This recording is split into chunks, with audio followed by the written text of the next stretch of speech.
Hello friends, welcome back to the Pixel Boss podcast, the hub and synergy between the Web 2 and Web 3 community, a Web 2.5 initiative. Today we are joined by Theo from Lucky NFT, aka Theo the King. Theo from Melbourne. Theo, good to have you. Hello, thanks for having me. Pleasure. Let's dive into this. You've been in this space for quite some time. You have Web 2 background, managing multiple businesses, and you've moved into Web 3, into that space. Obviously a big transition when you have a business and you're trying to essentially dive all into Web 3 and you're in two worlds. Right now, I see you've been doing these day 1 to 100 of NFTs.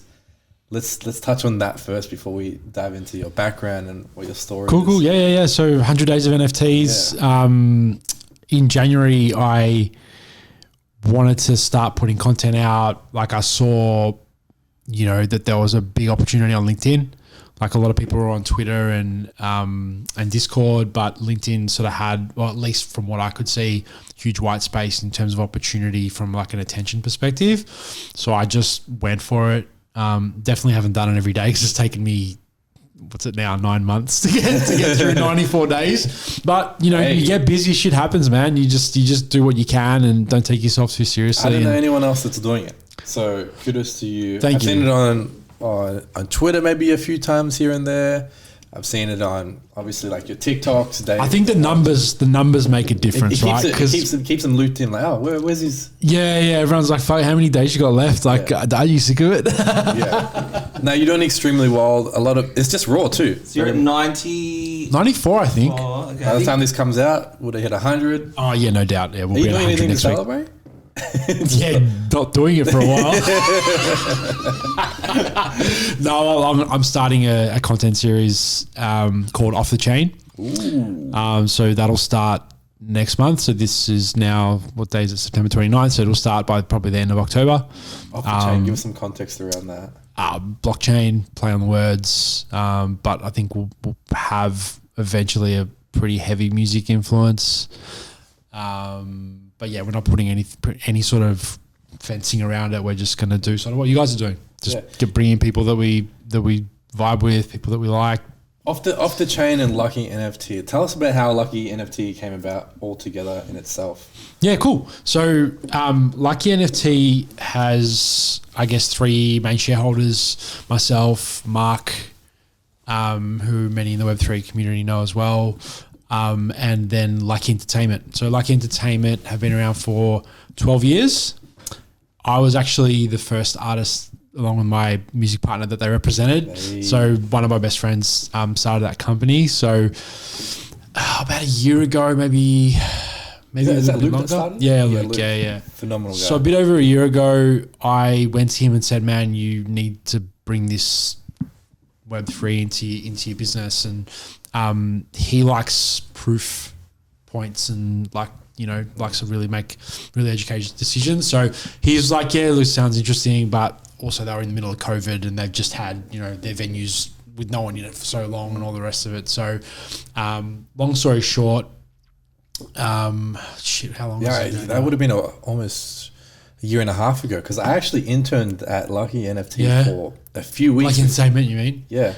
So Lucky Entertainment for a few weeks. I take that back. So we decided to go for this a year ago. So it was 2 years ago that man, we're in a vortex. It's like Web3 and COVID. Yes. Forget about the last 3 years have just gone. Agreed. It's just nuts. Sorry, I got my time wrong. You're right. But essentially I went back to them, about a year ago and said, listen, I got this concept. I think it would really work really well for you guys. And then from that, we can use it as a case study. Sorry, you told me not to bump the table, but I did. We can use it as a case study and actually start our own agency to help others in the music and event space enter Web3. So when I sort of took him through it, he loved it. We had a few conversations, then we just sort of said, let's go for it. And then we sort of said, we want to show respect to the space and bring people together. And obviously it was just at the end of sort of COVID restrictions, and we're like, let's throw a party to bring everyone together and show everyone that we're serious. So we put a 1,000-person party on at Billboard, and sort of a lot of relationships that have sort of come out of this year. A lot of relationships of mine came established at that event. So we're really glad that we did it, and we're going to build on it now and incorporate it into our NFT project that is coming out next year. Let's go. Let's make it happen. Well, that was the first ever event I attended, and I just remember then I actually went by myself, which I never do. But I came back from the farm and I stood in the corner next to a pillar. But the best bit was trying to get in. Like, the line was crazy, but people were... That was not intentional, by the way. No, I get that, and I've done tons of events, but the best was hearing people that were fucking flexing. Everyone thought they were like fucking the king and queen of NFTs. Because it was right in the middle of the bull market, February 22. It was right in the middle, because people had certain shirts and merch on, and people were flexing their Bored Apes and Mutant Apes. And the ones that had the shirt on, they'd wear it on purpose because they know. Oh, for sure. Of course. I ended up filming a lot of good content from there. They got hundreds of thousands of views. So that's cool, man. Yeah, no, look, it's, it's, I guess that's the origin story of the agency and sort of how it came about. And, we're just talking before we started recording, right? Like, we're looking to really put the pedal down now and go for it. In terms of proof of concept, you did mention proof of concept. What are you guys thinking? Are you thinking an artist? Are you thinking an NFT itself? What are you guys thinking now? Yeah, so the original concept that I went to them with was creating an access pass to elevate the experience of their existing customer base, really. So their group of companies touch events / festivals, nightclubs, record labels, artist management. I mean, they've even got, like, if you start talking about some of the other things, they've got like gyms and stuff like that as well, which we haven't sort of delved into. But essentially, those main pillars really encompass everything around entertainment from a music perspective. They really do have businesses in each of those verticals, I guess. So we want to essentially create an access pass that can be, certain facets of it can be unlocked with keys. So there'll be sort of a 2-layer process. We don't want to overcomplicate it, but yeah, essentially the access pass will give you, depending on the rarity, will give you a certain amount of total unlockable utility. And then the keys can give you things like, if you actually are a songwriter or a DJ, then you can utilize that key to sort of give you more access to learn how to write songs or learn how to produce or whatever Studio it might be. time. Yeah. Time with artists. Or if you're like a, rabid festival goer, you can get VIP booths at festivals or whatever it might be, and sort of go from there. Makes sense with the brand, right? When you have that many different factions and departments, it makes sense to provide an access token. Is it more so for the artists or for other businesses? What are you guys thinking? In terms of the consumers? Yes. Yeah, so it'll be purely at the moment, I mean, to be honest with you, whoever wants it. Yeah. But it'll be purely targeted to, essentially, budding producers, songwriters, etc., but also, party goers, festival goers. That's why we're doing the different keys, so you can actually choose and trade. Different keys will give you specific utility that interests you. I like it. Ivan talks day in day about real world utility, and that's what we're doing here on a smaller scale with our strengths, which is the studio, the physical access, different tiers giving you access at different levels. Yeah. Of the venue. In terms of where you guys are going with this, let's talk on the macro market, because launching an NFT right now is extremely hard. And you guys, probably with what you're launching, you're looking to widespread it a bit more. When are you guys thinking of launching, and what are your thoughts on the current macro market? Yeah, I think there's a pro and con with it. The obvious con is that there's less. Look, I don't even know if it's a con. What I was going to say is there's less people that will blindly put money into something, but you don't really want that anyway as a project. You want people that are buying specifically because they can see the tangible value that they're going to get, which means hypothetically they're going to stay longer and support the brand, as opposed to just getting flippers going up and down. And I mean, we had a meeting today about the direction and sort of locking in the final utility, and we're just looking and we're like, there is no peak and trough of what we're doing. It's not give us your money and we promise you in 90 days or in 2 years you're going to have a movie or whatever it might be, and people only buy through the hype to get that and then dump it afterwards. It's like, if you want to use this thing, you're going to want it all the time, because, and obviously it depends on where in the world you are and what you're getting it for, but our real goal is just to have something that you genuinely want to use. And it's not about it's an NFT or it's new technology. This is my new way of interacting with a brand that I love already. I see. With music-based NFTs, I'd love to get your perspective on this. What are your thoughts? Because there's a few ways to go about it, right? Through music NFTs. And there's no exact roadmap, because we're that early that no one's done it right. People have done it right, though we're still very early. There's the way of just launching it as 10 sets, get a few access, one-on-one, so forth. Then there's a big other side of fractionalization of everything and distributing the whole thing, where your holders only hold it. What are you looking at within the music NFT space? What are you enjoying seeing? Any cool projects that you have seen? I enjoy seeing anything that's innovative. I love what Blau's done with Nas on their platform with Royale. With the fractionalization and the revenue sharing of the, depending on how the performance of the music goes. I think that's incredible. Definitely, there's a path to go down there. So a local guy, actually Hipworth, he had his art featured at Oshi last week. We bumped into each other. I reached out to him actually when I found out he was in Web3. He was designing artwork 20 years ago in nightclubs that I was playing in, and we've known each other since then. We shared a building. Oh, really? In South Carolina. Well, he was on level 2 and I was on level 3. Yeah, right. Okay. We worked out that we knew each other, and then the freakiest thing, and this is sidetracking, sorry, but the freakiest thing, his nephew was at my house. He's best mates with my son.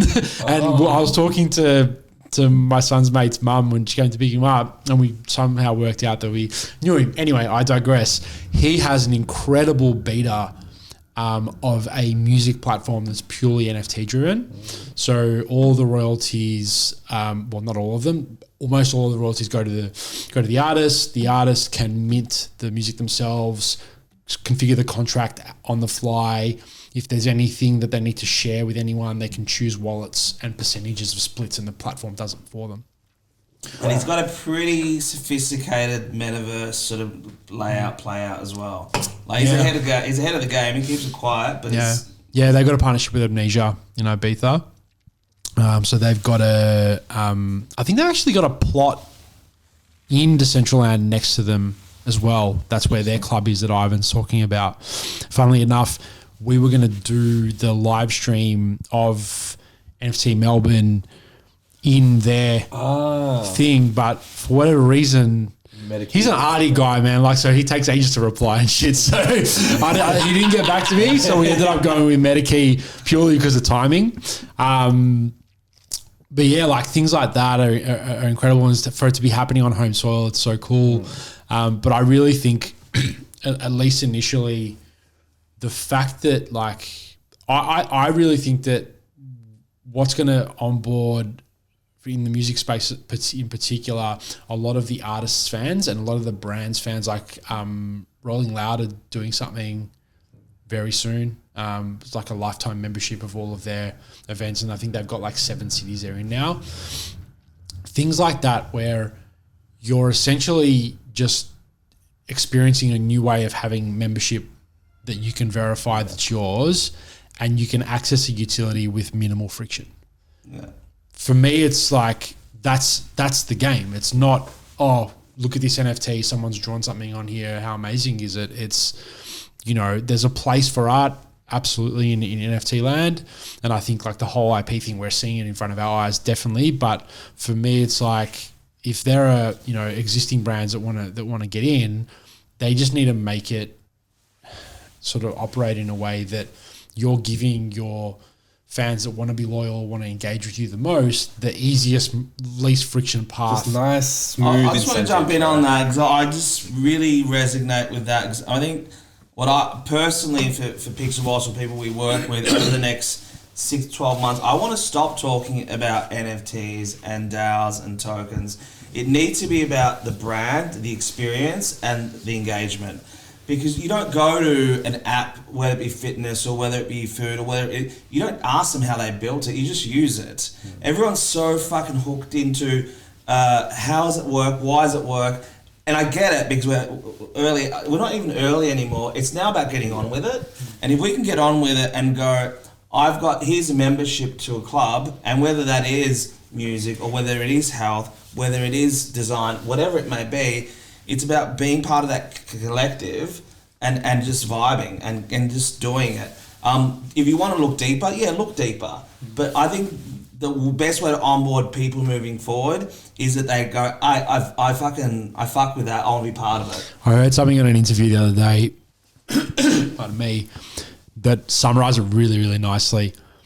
It was actually a really bad job then. No, you did it great. But to build on from that, it was actually on one of Gary V's podcasts. One of the guys on there who I can't remember who it was talking about the transition from horse and carriage to car, and the reason why it took so long for adoption. And like, if you drove a car, people would like throw shit at you and scream, you know, what's wrong with your horse or whatever. Was that they were trying to, people hate change and they love what they know. So they felt like they were trying to take away and replace something that they already loved and put in something new, which they were, but it was all about positioning. So Henry Ford changed the game because he made them understand that they could keep their horse, but this is a better horse. And they even used like horse names for their cars, right? So this is the metaphor for what I'm building off with what you said and what we're agreeing on is help them understand that they're still engaging with it's still the same brand. They're still going to get a lot of what they're already getting, but they're going to get more and they're going to be able to engage and be rewarded for it in a way where there's much less friction. Look at Starbucks, right? Yeah. They've literally just announced over the past 2 weeks that they're going to be releasing NFTs and pretty much the stamps that you get for your coffee. Spot on. NFTs. It's one of the best use cases for people to understand I've ever seen. There's a dude in Queensland, Dave Heavyside, I think that's his surname. He's done an app that does exactly that. When I say exactly that, you can claim. I hope I'm not getting this wrong. If you say it, man, I'm sorry. But you essentially, the app, it's all blockchain in the back end. You don't know. You're scanning a QR code to redeem beer. So you can get sort of almost like preloaded credits on it and you redeem it through the blockchain at these particular participating venues based on the deals that they've got with the beers that they've got on tap. What are your thoughts? What are your thoughts on this? What are your thoughts on Apple integrating NFTs and the movement that has just come out? I love it. The fact of the matter is that you don't have to use it. Correct. So if you don't feel, it's just like saying, like, I trade heaps of basketball cards, right? And I always overprice my cards because I don't need the money. At least I don't right now, touch wood. But people always try and haggle with me, and that's the market. They're allowed to do that, right? They don't have to buy my card. They can go and buy someone else's. It's like saying, you know, you don't have to go and use Apple services, but if you see value in it and you feel like it's worth 30% VIG, do it. It's like the 30% or whatever the number was at the start that Uber Eats were taking. Restaurants didn't want to do it, but a lot of them did, and a lot of them found ways by setting up satellite kitchens to make it work and actually make even more money. So people might be able to work out a way to make it their benefit, right? Ivan, can you touch on the numbers game that you mentioned? We're on the Spaces last night and this conversation came up. Can you mention what you mentioned on the space? Yeah, I won't mention any names at all, but I've folded on about 3 or 4 major deals in the last 24 months because it was my idea, it was my IP, it was mine. I had all the funding, I put in all the effort, and I wanted 90, 80, 70%, and the deals on the table weren't stacking up to that. And then my very, very, very clever lawyer and accountant and advisor gave me an example of a particular opportunity where he took it to his very, very top tier global client and said, here's an idea, what's it look like? And he goes, take it, and he took 5%. They built it to a global fucking monster, and he held on to 5% and banked $20 million. The percentage isn't important, it's about the scale and what you can do. Well, 100% nothing is nothing. I like that. It took me a long time. Look how fat I am. It took me almost 50 years to work that Well, they out. say it's 9 a.m, so we're drinking beer. It's not really. It's 6 p.m. It's fine. I like that. 100% of nothing is nothing. How do you see that playing out in the current Web3 space? Where do you see people go wrong with that? What specifically? That mentality? Yeah. I don't think I have. I mean, well, with traders, like a lot. Oh yeah, that's cutthroat. I can't really talk about that. Like people, there's lots of people gambling out there, but I haven't seen enough of. And like crypto Twitter's tough, man. Like you can't really take an objective view on what's going on there because most of the time it's just the people that complain get the most attention because everyone else is feeling shit when it's bear market, right? So. I don't have enough data to really make comment on that. I think it comes down to it's if someone's charging a crazy amount, as long as they're adding a crazy amount, it's only in balance when someone wants a lot and does not a lot for it. That there's no that's not sustainable. But if let's use Apple as the example, which is what this is based on. If Apple charge their 30 and you get a startup blow up, mate, they're buying jets. They're doing whatever they want. They're making the millions. They're providing the platform the attention. If it's worth 30% to you, amazing. And if you're that good, exactly, if you're that good and you take it off platform and you go tenfold, then you are an absolute genius and you deserve to take the extra 25%. But the chances of that are really fucking slim. Yeah, it depends on your starting point, right? What are your thoughts on these decentralized social media networks? The whole the movement with Rumble and DSO. What are your thoughts on that shift? Look, I like some of the players in that whole social profile space, like name tag. Yeah. I've got a few of those. Yeah, I copped some of those. I think I copped it from. I think the same time you did as well. Did you? The name tags. There's a few. So I got a few non-Genesis through some projects that I was holding, but I got a Genesis early on. Actually, I won a competition because I'd bought so many fucking things at the time that I was like, I'm not buying anything else. I'm just going to try and win one because Mark actually got me onto it and he's like, man, you got to get this. I love what they're doing with like the online identity, the Chrome extension for Discord and for Twitter, so you can sort of show your gallery off and all the rest of it. And as long as other Chrome users have the Chrome extension, they can see that sort of shit. I like that. Decentralization for social media platforms. I don't know. I haven't thought enough about it, man. I'm sorry. I don't like talking on stuff that I like. I don't like just making up bullshit because I haven't. Sure. I want to go back to Lucky. Because at the moment, your business partners have quite a complex, simple but broad portfolio. As an agency, what are your key services you're going to offer corporates or entertainment people? Yeah, so we narrowed it down. We've left out the whole everything else bucket, and we've just gone with music and entertainment for now. I think we'll stay that way, to be honest with you. Actually, our website has just been updated, so it's all on there. So it's full service. So there'll be smart contracts, sort of the bridging and the MetaMask connector, obviously the drop services, and then also just like they can come to us for just like conceptualization. So let's play out a venue.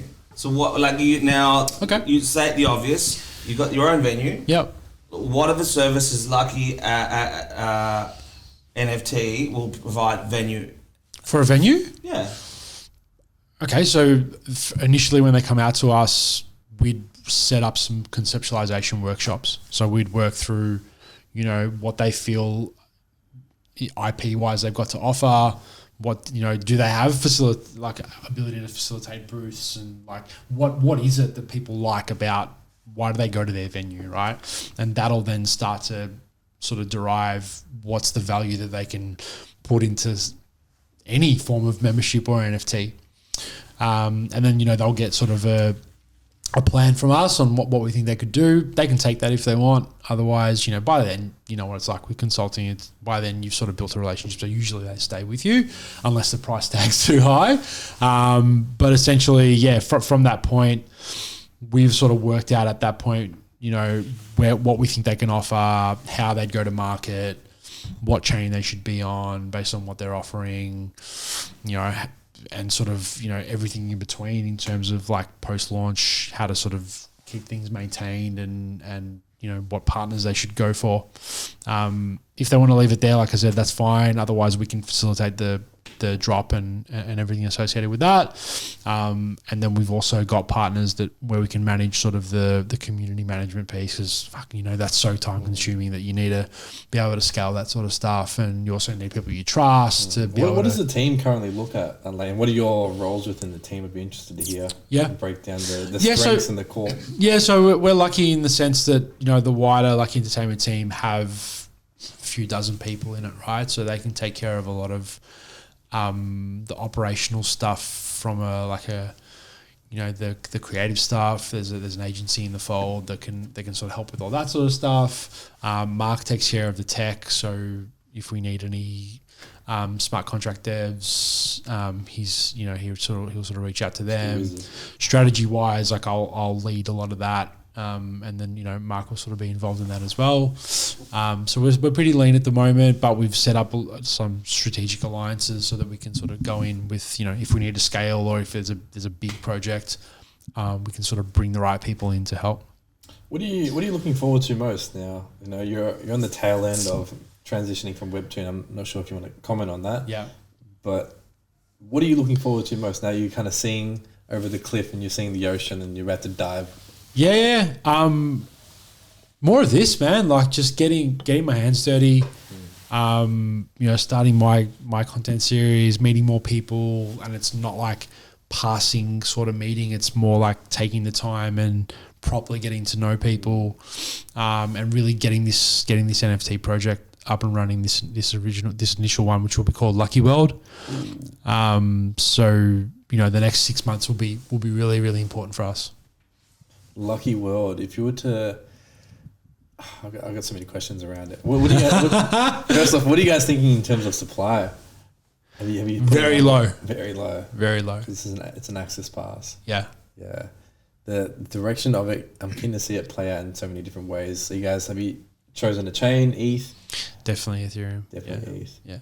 What are your thoughts on that, like flow at the moment and the movement of that Instagram and through sports and other spaces? I think they've got their niche, man. They have, hey? Yeah. I think they've got their niche. Like, will it grow to things outside of that? Maybe. I don't know. But they've definitely got their niche and they're owning that big time.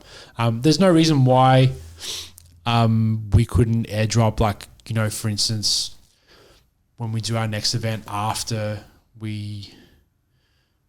we do this drop, the timing's still not booked in, so I don't know which way it's going to happen. Hypothetically, if we did the NFT thing first, we might airdrop Polygon tickets for the event, for example, right? And even integrating things like pull-ups through Ethereum and then your, is it floats, I believe, through the Blockdo wallet of Flow. Okay.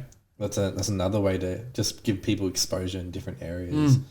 And then airdropping Polygon NFTs, which Medikey do quite often. Yeah. It's just easy Yeah. It's an easy way to diversify through different chains. Yeah, I think that, that's right. And like lots of chains have, well, not lots, like the main handful that have proven that they've got a place in the ecosystem have shown, at least initially what you'd go to each of them for. It's not, doesn't mean that each can't do what the other one does, but I think, each of the contenders, so to speak, that aren't Ethereum have sort of shown what they're really strong at, and they've been persistent in that area. What's exciting you about the Australian NFT scene? What's exciting? We're fucking killing it. We're doing we're just like, there's so many incredible projects that have come out, and I'm sure will come out.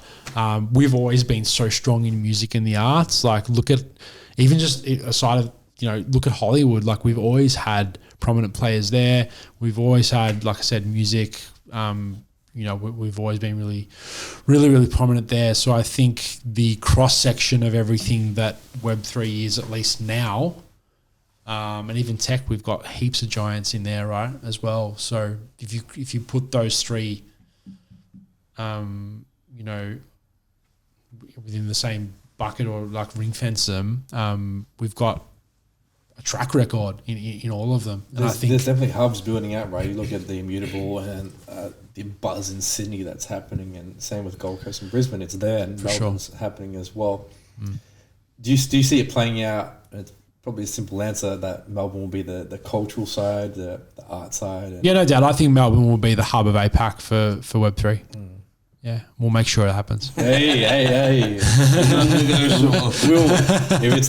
If not, blame it on us. If it doesn't happen, then blame it on us. Yeah, no doubt. In terms of a global standpoint on NFTs, do you have any travel plans to go to Dubai, your stage of VCons? I almost went. I'm going through something with one of our companies at the moment for the majority of this year, sort of a transformational thing, which has prevented me from going anywhere. I definitely wanted to go to VCon. I had registered and then sort of retracted my submission to talk at NFT NYC, especially when I saw that 45,000 people were allowed to speak. It sort of took the excitement away, but I couldn't make it anyway. I'd love to start traveling as well. And the scale of NFT Melbourne, because I know you guys are thinking global. Are you guys thinking? What are you thinking? It's important for us to show through Lucky World that no matter where you are in the world, you can get utility. A lot of the digital aspect to that will make that happen, but a lot of the artists that Lucky represents play around the world all the time. So we're going to have, utility at any of those places that they play based on the contracts that get signed when those artists are booked. There are already tickets built into that they can give away as part of that performance. So Lucky World holders will have first access to those. I want to see a little bit more about what the IRL events look like NFT NYC next year, for example, from a satellite party perspective. I feel like if we did something this year, I would have been disappointed from the ROI perspective, not dollar wise, but just because of the amount of noise. So we're only really looking at how do we make the next NFT Melbourne the most epic value for money thing anyone's ever been to, from scavenger hunts where you can win heaps of shits, inside of it, gaining whitelists from things you've unlocked, to exhibits, to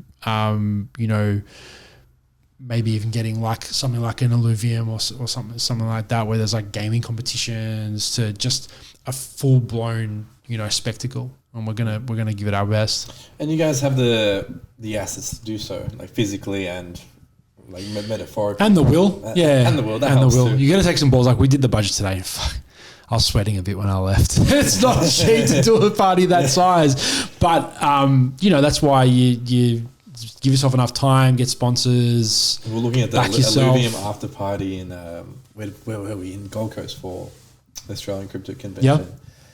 And I was doing the numbers in my head. I was like, this venue, there's a few bands. Few people, And people ordering a lot of drinks, hey? Yeah. There's a few thousand people in this room. Yeah. And you end up over 6 figures to run a solid after party. For sure. And And you bring in the hype stuff and the beautiful artists that are in there. And Amazing. it's a whole buzz. Yeah. It's fun.